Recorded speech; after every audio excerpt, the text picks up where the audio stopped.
Pertama itu Pangeran Panembahan Senopati. Senopati. Yang kedua Hanyokropati. Hanyokropati. Sultan Hanyokropati. Sultan Agung Hanyokropati. Yang ketiga ini paling besar, Sultan Agung Hanyokrokusumo. Hanyokrokusumo ya. Nah, membunuh Aryo Penangsang dari Jepang.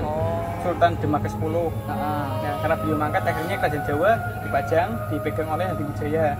Nah, Jakatingkir ini ya. Iya, Jakatingkir. Terus kerisnya, karena kerisnya itu kan keris berdarah nih, keris paling berdarah di sejarah Pulau Jawa. Akhirnya kerisnya dihidupkan di Banten. Ada anak kandung dari Sultan Hadiwijaya, namanya Mbah Pangeran Benowo atau Pangeran Benowo. Beliau itu adalah kalau misalnya dari umur itu adiknya Panembahan Senopati, Sultan Mataram. Dulu ketika Jawa dikuasai sama kerajaan Majapahit yang memiliki Nusantara gitu kan, seluruh Indonesia dikuasai Majapahit, terus Majapahit runtuh, akhirnya digantilah kerajaan Demak. Oh, setelah Majapahit baru kerajaan Demak. Demak, Adik Fatah. Nah, di akhir kekuasaan kerajaan Demak, akhirnya ada rebutan kekuasaan nih antara Aryo Penangsang di Blora sama Joko Tingkir atau Sultan Hadiwijaya di daerah Pajang. Oh. Nah, akhirnya konflik di kerajaan Pajang inilah yang akhirnya menentukan nama masa depan Pemalang.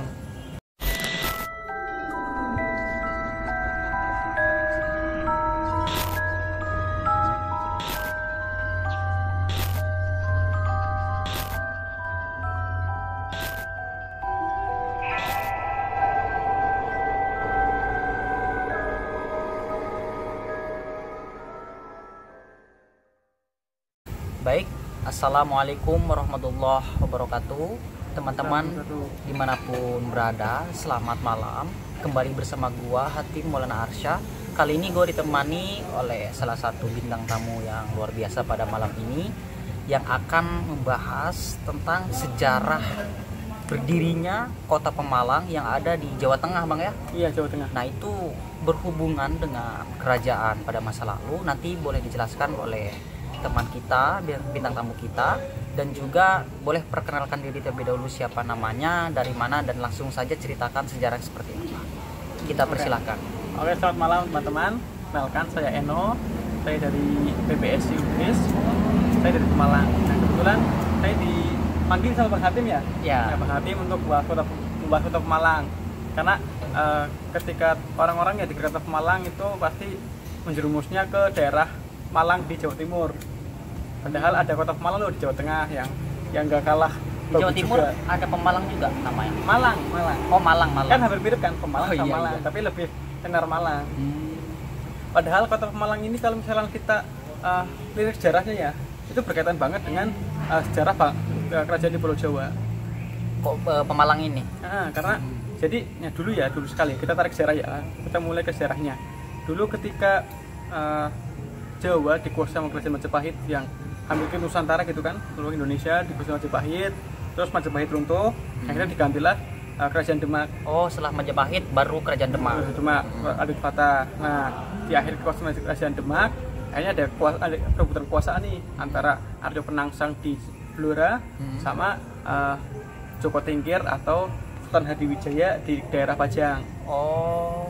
Nah, akhirnya konflik di kerajaan Pajang inilah yang akhirnya menentukan nama masa depan Pemalang. Jadi kisah seperti ini, ketika Hadiwijaya atau Joko Tingkir. Berarti Jakatingkir namanya Hadiwijaya ya? Nama aslinya Joko Tingkir. Nama aslinya sebenarnya Mas Karibet. Mas Karibet. Iya, julukannya Jaka Tingkir karena dia di daerah Tingkir, Jawa Timur. Tingkir Jawa Tengah kan kayaknya kalau nggak salah. Terus dia setelah jadi sultan, akhirnya jadilah Sultan Hadiwijaya gelarnya seperti itu.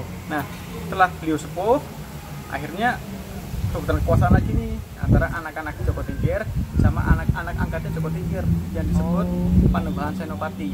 Keluarganya juga ya? Iya, tapi anak angkat. Anak angkat. Nah, Panembahan Senopati ini yang menjadi sesepuh atau leluhurnya kerajaan Mataram di Jogja. Oh, itu asal muasalnya gitu ya? Iya, jadi ada anak kandung dari Sultan Hadiwijaya, namanya Mbah Pangeran Benowo atau Pangeran Benowo. Beliau itu adalah kalau misalnya dari umur itu adiknya Panembahan Senopati, Sultan Mataram.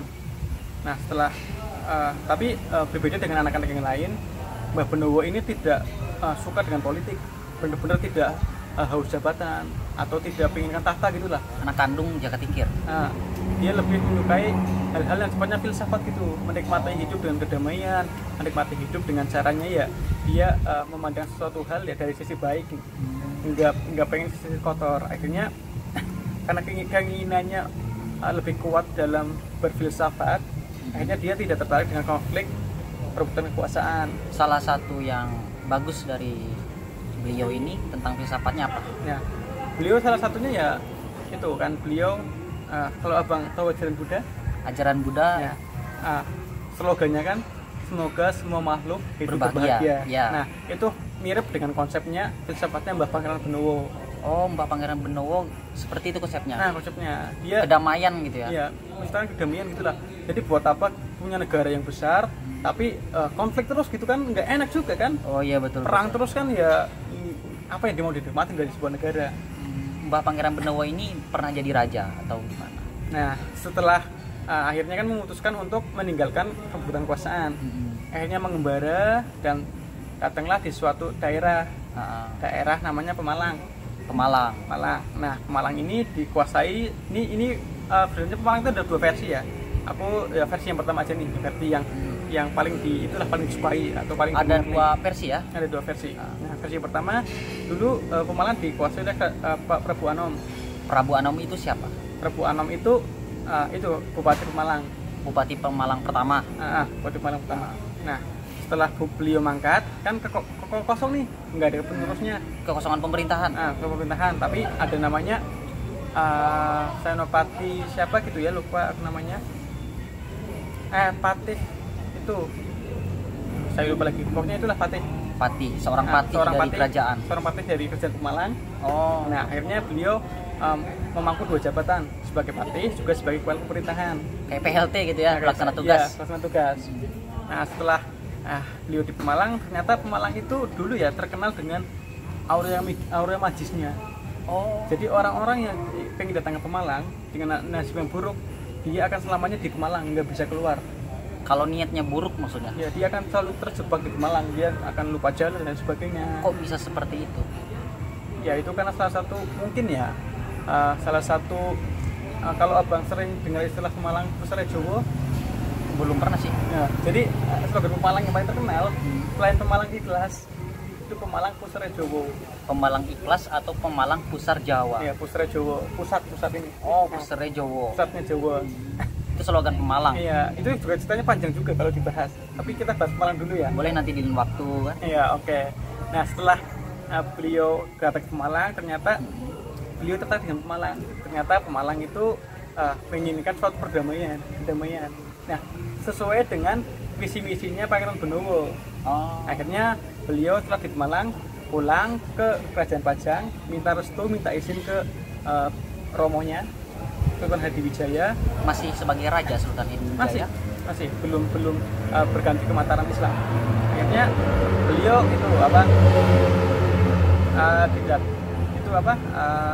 diizinkan, tapi sebelum ke Malang, karena beliau tahu lah Malang itu lagi sangat kuat, akhirnya beliau disuruh datang ke Banten untuk meminjam keris setan Kober. Keris setan Kober ini keris pusakanya dari Prabu Aryo Penangsang. Tunggu dulu, Pangeran Benowo ini minjem keris setan Kober dari kan Sultan Hadiwijaya kan dulu punya keris yang membunuh aliansinya yang membunuh Aryo Penangsang dari Jepang, Sultan Demak ke-10. Nah, karena beliau mangkat, akhirnya kerajaan Jawa dipajang, dipegang oleh Hadiwijaya. Nah, Jaka Tingkir ini ya? Iya, Jaka Tingkir. Terus kerisnya, karena kerisnya itu kan keris berdarah nih, keris paling berdarah di sejarah Pulau Jawa. Akhirnya kerisnya dititipkan di Banten di Sultan Hasanuddin, Sultan Hasan gitulah namanya. Terus akhirnya setelah pinjem, setelah dapat, pergilah ke Pemalang. Dibawa oleh Pangeran Benowo. Iya, karena keris itu kan auranya sangat kuat. Jadi ya bisa menyamai dengan aura kuatnya di Pemalang. Nah, setelah datang ke Pemalang sebagai penunjuk, sebagai awal bahwa dia yang menguasai Pemalang, akhirnya keris itu dicabut, terus di batang pohon dibuatlah silang. Batang pohon apa? Atau pokoknya batang pohon yang ada di Pemalang? Pokoknya pohon besar gitu lah, pohon pinus atau pohon jati gitu. Jati atau apalah gitulah yang besar. Dibuat silang. Atau pohon beringin lah ya. Pakai keris setan kober ini. Nah, daerah itu sampai sekarang disebut Penggarit. Oh, Peng itu dari kata pang, peng itu dari kata pang. batang pohon. Garit itu garis. Garit itu garis. Jadi Pemalang kalau tahu istilah jelaret, Jelaret itu. itu jelaret. Oh, iya tahu. Jadi Penggarit itu istilahnya kayak gitu. Nah, itulah awalnya dari Pemalang. Akhirnya, oh iya, patihnya namanya Patih Sampun. Oh, Patih Sampun yang memimpin Pemalang sementara itu. Nah, Patih Sampun. Patih Nah, Sampun. akhirnya Patih Sampun menyerahkan jabatan ke Pangeran Hadiwijoyo. Oh, Nah, Patih Sampun juga sebenarnya bukan nama aslinya. aslinya? Aslinya, lah itu aslinya saya lupa namanya. Pokoknya Patih Sampun Patih ya. Sampun. Nah, dia Patih Sampun juga, kenapa dia Patih Sampun? Juga gelar langsung dari Sultan Hadiwijaya. Mohon maaf, dari ini Mbah Benowo. Oh, jadi Patih Sampun ini gelar Julukan dari Pangeran Benowo. Iya. Jadi ceritanya kayak gini dulu ya, ketika Pemalang kan daerah tertinggal termasuknya, karena kan banyak orang yang tidak mau masuk, karena kalau misalkan pengen berpolitik yang kotor di Pemalang, dia nggak bisa ngapa-ngapain, dia pasti sesat terus di Pemalang gitulah. Oh, memang udah kayak gitu ya? Nah, seperti itu, makanya tertinggal daerahnya. Karena banyak jembatan yang tidak terhubungkan dusun ke dusun, daerah ke daerah. Akhirnya ini Patih Sampun dikasihlah tugas oleh Mbah Benowo untuk membangun jembatan di Pemalang. Nah, tapi setelah diperintahkan Patih segera bangun jembatan. Patih itu langsung bilang, "Sampun Kanjeng." Nah, setelah itu kan nggak percaya gitu kan ya, bahwa perintah baru ada, konsep baru ada, tapi kok tiba-tiba udah jadi. nah itu seperti apa itu? Nah, itu salah satu kemampuan atau kesaktian dari Patih Sampun ini. Terus hari berikutnya buat perintah lagi, Patih buatlah jembatan di daerah ini. Langsung dijawab lagi, "Sampun Kanjeng." Nah, akhirnya Nggak pernah ditolak ya? Nah, terus kan curiga kan, masa seperti itu kan dari mana? Akhirnya hari berikutnya diceklah di daerah tersebut, ternyata benar-benar ada dan sangat kokoh sampai sekarang. Akhirnya hari-hari berikutnya atau acara berikutnya kalau misalkan ada tugas-tugas, langsung perintah aja, "Patih buat ini, Sampun Kanjeng." Nah, sampai sekarang lah disebut dengan istilah Patih Sampun. Patih Sampun. Sampun itu artinya sudah. Oh, makanya Sampun Kanjeng gitu. Sudah Kanjeng. Sudah Kanjeng. Oh, berarti itu ya, jika asal muasalnya nama Patih Sampun. Seperti itu. Nah, sampai sekarang lah kalau misalkan kan banyak nih daerah-daerah yang mengklaim bahwa di sana terdapat makamnya Mbah Benowo, makamnya Pangeran Benowo, tapi walau alam kami orang Pemalang lebih percaya bahwa Pangeran Mbah Benowo ya ada di daerah kami di Pemalang, seperti itu. Oh, berarti di daerah lain ada makam Pangeran Benowo. Tapi kan di daerah Jawa sendiri kan banyak yang mengatakan bahwa Petilasan itu makam itu ya, kayak ada bekas dia sholat di situ, ya, gitu bekas mungkin dia bertapa merenungi kondisi bangsanya, merenungi keadaan rakyatnya, itu disebut makamnya. Padahal itu cuma petilasan aja. Sedangkan orang Pemalang yang lebih percaya lebih kuat bahwa makam Mbah Benowo sesepuh Pemalang jadi Pemalang. Tepatnya di mana di Pemalang makamnya? Di Penggarit. Penggarit itu ya? Kalau nggak Penggarit di mana gitu itu? Lupa juga gue namanya. Orang Pemalang tapi jarang ke sana. Pokoknya banyak petilasan jadinya kan? Banyak petilasan. Dan di Pemalang juga magisnya termasuk yang kuat. Magisnya kuat. Terus asal muasal nama Pemalang itu dari mana? Pemalang itu apakah dari Penggarit itu atau beda lagi? Pemalang itu sebenarnya diambil dari kata kalau misalnya ini ya, pemalang atau apa gitu. Itu maksudnya penangkal. Oh, makanya kalau orang yang datang ke Pemalang dengan niat jahat itu jadi susah di sana gitu ya. Jadi malang gitu ya. Jadi tersesat tuh ya. Jadi malang-malang itulah yang terpalangi gitu. Terus versi yang kedua? Versi yang kedua yaitu setelah pengembaraan Pangeran Benowo, akhirnya ini ya Sultan Panembahan Senopati. Panembahan Senopati ini Raja pertama Mataram. Kalau raja paling terbesar di Mataram kan Sultan Agung Hanyakarokusumo. Raja apa? Raja terbesar Mataram. Raja terbesar Mataram namanya Sultan Agung Hanyakarokusumo. Hanyakarokusumo. Pernah dengar kan? Iya, pernah makanya. Sultan Agung itu kayak siapa gitu ya? Oh, itu ya Raja Mataram yang besar ya. Tapi bukan pertama ya? Bukan. Pertama itu Pangeran Panembahan Senopati. Panembahan Senopati. Yang kedua Hanyokrawati. Hanyokrawati. Sultan Hanyokrawati, Sultan Agung Hanyokrawati. Yang ketiga ini yang paling besar, Sultan Agung Hanyokrokusumo. Hanyokrokusumo ya. Nah, jadi Mataram lagi. Sebelumnya Mataram ini Mataram Islam atau Mataram belum? Kuno. Mataram Islam. Oh, udah Mataram Islam. Nah, kan setelah kerajaan itu Pajang. Oh, jadi ini kerajaan Jawa. Kerajaan Jawa kan dari awalnya di Majapahit yang terbesar, terus Demak, Pajang, akhirnya ke Mataram Islam. Mataram Islam. Mataram juga terbelah jadi dua kan. Terbelah kedua. Kesultanan Yogyakarta sama Surakarta. Kalau Pemalang masuk ke mana waktu itu? Pemalang masuk ke bawah, kan dia kan dari zaman Majapahit. Bawahnya Majapahit.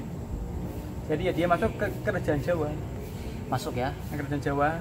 Tapi karena kekuasaan politik dari Majapahit ke Demak, Demak ke Pajang, Pajang ke Mataram, ya otomatis Pemalang mengikuti. Terus setelah itu? Jadi lanjut lagi ya. Setelah Mbah Benowo itu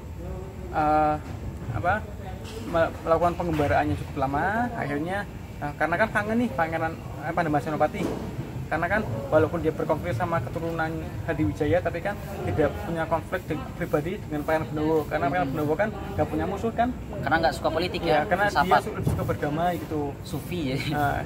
Ya Sufi lah ya, seperti Sufi atau Buddhis ya. Buddhis. Nah. Lebih cocok Buddhis kan? Buddhis ya. Nah, setelah pengembaraan dia duduk di sebuah batu yang besar di suatu daerah, terus utuslah penggawa-penggawanya Panembahan Senopati untuk menjemput adiknya ini ke Mataram karena kangen banget kan, sayang banget kan.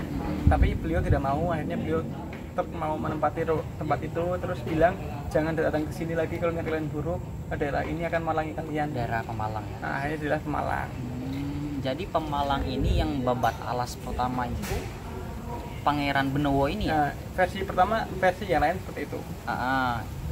Versi berikutnya Pangeran Benowo itu mewarisi Pemalang. Mewarisi Pemalang. Iya. Kalau versi pertama Pangeran Benowo lah yang membuat alas Pemalang itu ya? Iya. Tapi kan biasa ya, sejarah itu kan banyak versinya, yang itu yang membuat kita lebih bisa geografi lebih panjang, karena kan ada kekayaan dan versi sejarah. Tapi versinya hampir sama juga Bang ya, hampir kayak tetap juga ke Pangeran Benowo juga gitu. Mungkin kalau di pembahasan berikutnya, diskusi podcast kita berikutnya, boleh juga kita bahas Pemalang Pusere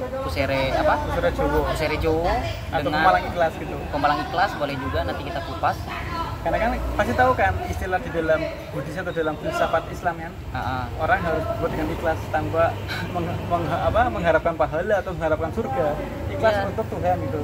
Boleh juga itu cocok itu boleh kita bahas lagi di lain waktu. Terus sama Kris Setan Kober itu kan boleh juga nanti itu kita bahas. Perlu bab yang cukup panjang kalau bahas itu. Nanti Kris Setan Kober ini membunuh sejarahnya gimana gitu kan, dan sejarah dari Jakatinggirt ini kemana aja gitu Krisnya ini, boleh kita bahas. Kalau misalnya kita bahas Setan Kober, ini spoiler ya, kita akan bahas Sunan Kalijaga, bahas Sunan Kudus. Boleh, di selanjutnya kita bahas semuanya ya. Karena itu nyambung gitu loh, akar nyambung gitu. Jadi Kris ini masih ada nggak kira-kira? Nah, Kris ini sampai sekarang itu pangkurnya, dapurannya, bentuknya itu tidak diketahui, posisi juga tidak diketahui. Karena kan ada dulu ada kepercayaan bahwasanya suatu pusaka yang pernah membunuh raja itu membawa sial. Siapapun yang megang pusaka itu, dia akan menjadi orang besar, tapi posanya berdarah-berdarah. Apakah dia terbunuh juga? Enggak ya, maksudnya bakal berdarah-darah lah gitu ya? Berdarah-darah lah. Boleh nanti kita kupas di lain waktu. Dan terima kasih kepada teman kita, bintang tamu kita yang telah membahas sejarah Pemalang. Di lain waktu akan kita bahas lagi tentang semuanya lah ya. Kris Setan Kober, terus Pemalang Ikhlas atau pusarnya Jawa, dan sejarah yang lainnya. Terima kasih kepada Bang siapa? Bang Eno. Sekian teman-teman dimanapun berada, semoga bermanfaat sejarahnya.